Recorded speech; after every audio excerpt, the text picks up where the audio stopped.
नमस्कार। ओडिशार काश्मीर दारिंगबाड़ी आपको स्वागत करे। किरिकुटी ग्राम पंचायत कार्यालय सम्मुखें दुईटी पल्सर मोटरसाइकेल दुर्घटना, जड़े गुरुतर 2 जन आहत।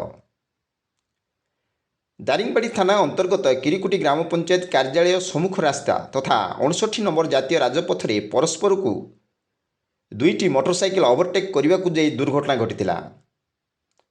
परस्पर मध्य ओवरटेक करने समय किरिकुटी ग्राम पंचायत निकट में आगरे एक ऑटो जाउथिबा देखिथिले।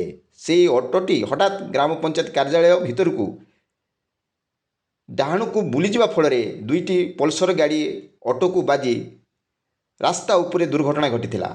फल सोरडारू बालीगुड़ा जाउथिबा 19 वर्षर युवक गुरुतर आहत होइथिबा बेले अन्य 2 जन सामान्य आहत होइछन्ति। खबर पाई दारिंगबाड़ी थाना पुलिस बल सह अग्निशम विभाग घटनास्थल में पहुंची आहतों को उद्धार करी गोष्ठी स्वास्थ्य केन्द्र में भर्ती करथिले। कौशिक नायक स्वास्थ्य गुरुतर हेबा हेतु स्वास्थ्य केन्द्र में प्राथमिक चिकित्सा पर तांको बड़ मेडिकल स्थानांतर करा जायछि।